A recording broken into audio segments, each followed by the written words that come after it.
السلام عليكم ورحمة الله وبركاته. وعليكم السلام ورحمة الله وبركاته.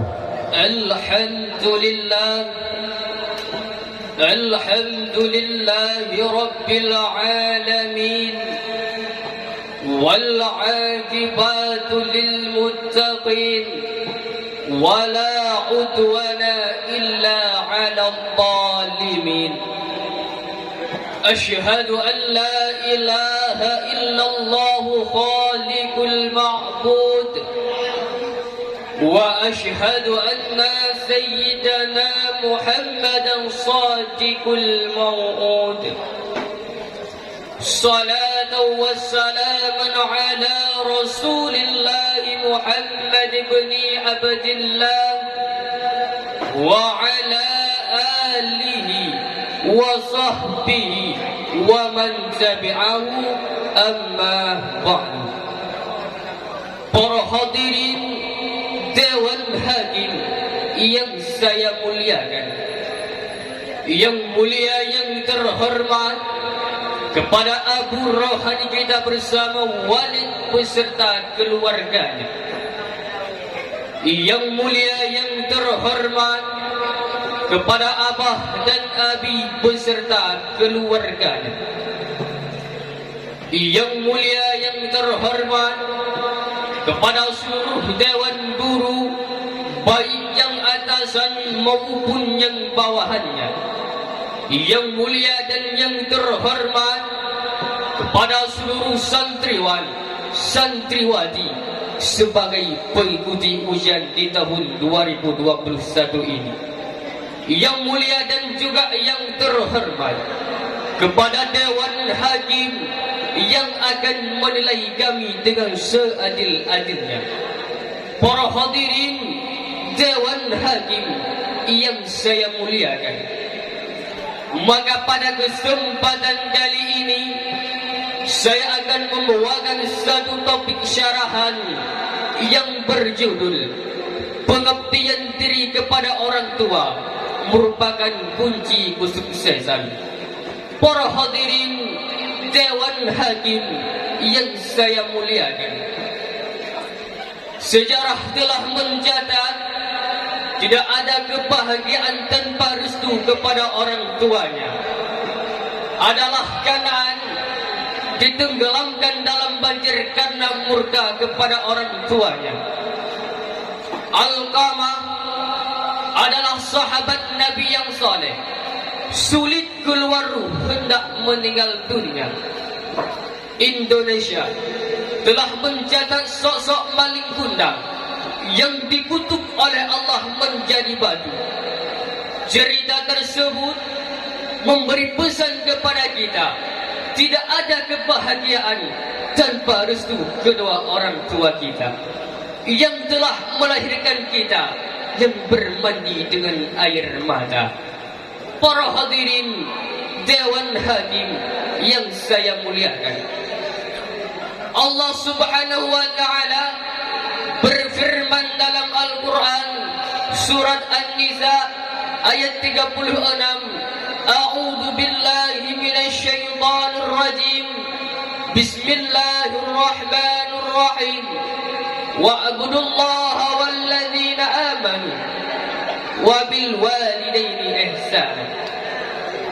Sembahlah Allah, jangan sekutukan Dia dengan sesuatu apapun, dan berbuat baiklah kepada orang tua. Lagi-lagi di sini perintah bertauhid, perintah hanya menyembah kepada Allah yang berangki dengan berbakti kedua orang tua. Para hadirin Dewan Hakim yang saya muliakan, potongan ayat wabil walidaini ihsana berarti berbuat baiklah kita kepada orang tua. Namun faktanya hadirin, tidak sedikit anaknya menjadi memeras kepada orang tuanya, membatahkan harapan orang tuanya, menghilangkan ingatan bahwa ibu 9 bulan yang telah mengandungkannya. Kemanapun dia pergi, ibu ke pasar, kita ikut. ibu ke masjid, kita ikut. Allah yang maha bijaksana telah mewajibkan kepada kita seorang anak untuk berbakti kepada orang tuanya. Para hadirin Dewan Hakim yang saya muliakan, senantiasa kita menghuraskan dalam memori yang memuncang ke lubuk hati sambil berkata, 9 bulan engkau gelisah mengandung kami padahal merasa tiada keluh walaupun susah, jasamu air matamu tumpah. Para hadirin Dewan Hakim yang saya muliakan, ada 3 perintah Allah dalam Al-Quran yang menurut para ulama tidak diterima salah satu apabila yang lain tidak dikerjakan. Dan ini merupakan perintah yang berangkai, yang tidak bisa dipisahkan satu dengan yang lainnya. Yang pertama, aqimis shalah wa atuz zakat. Dirikan salat dan bayarkan zakat. Orang yang mendirikan salat akan tetapi tidak membayar zakat tidak diterima oleh Allah. Dan orang yang menunaikan zakat akan tetapi tidak mendirikan salat, itu pun ditolak. Karena ini merupakan perintah yang berangkai, yang tidak bisa dipisahkan satu dengan yang lainnya. Dan perintah yang berangkai yang kedua, ati'ullah wa ati'ur rasul.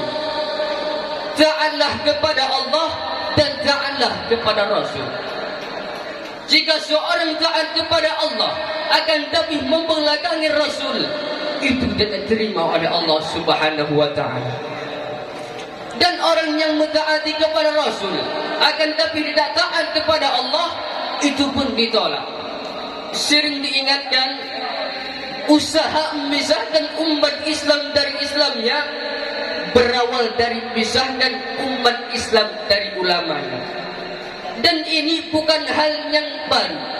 Sejak zaman dahulu, orang yang anti kepada Islam selalu berusaha memisahkan umat Islam dari Islamnya. Caranya yang pertama, memisahkan umat Islam dari ulamanya.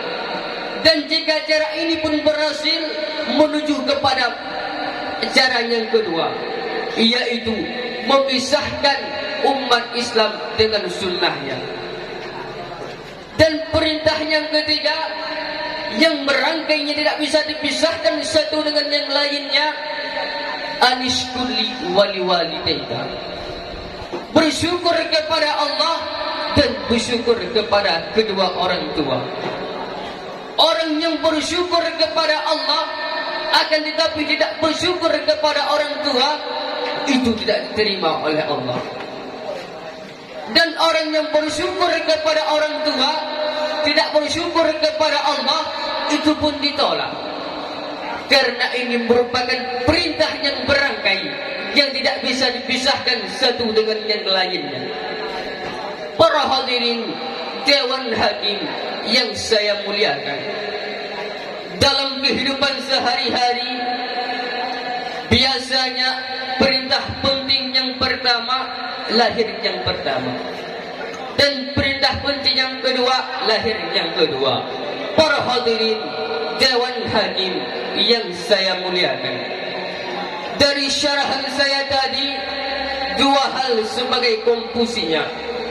Yang pertama, marilah kita berbakti kepada orang tua untuk meraih kesuksesan dunia dan akhirat. Yang kedua, anak yang soleh merupakan tuntutan agama, yaitu anak yang tidak bisa melupakan jasa kedua orang tuanya. Moga-moga mudah-mudahan kita berbakti kepada Allah dan kita akan dimasukkan dalam syurganya Allah. Amin, amin ya rabbal alamin. Walau hitam arang kelapa, jika dibakar api membara. Hendaklah berbakti kepada orang tua, niscaya syurga menanti kita. Hanya inilah yang dapat saya sampaikan. Lebih dan kurang mohon dimaafkan. Hasbunallah. Assalamualaikum warahmatullahi wabarakatuh.